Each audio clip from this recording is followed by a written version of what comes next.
You walk into a room with 23 strangers, no twins, no magic.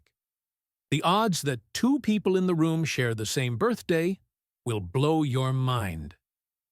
This is the birthday paradox. Here's the question. How many people do you need in a room before there's a 50-50 chance that two of them share the same birthday? Think 180? 100? Nope. Brace yourself. It's just 23.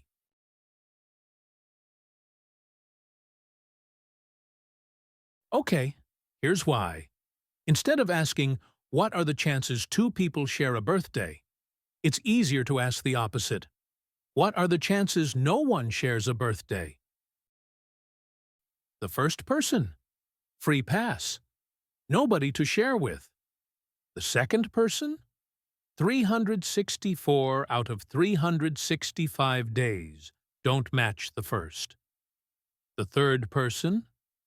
363 out of 365 don't match the first two, and so on. When you multiply all those probabilities, you find there's about a 49.3% chance that no one shares a birthday.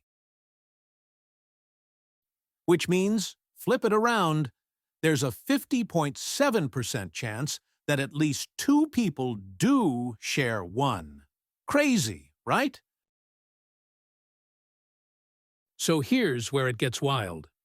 Let's see how fast the odds shoot up as we add more people.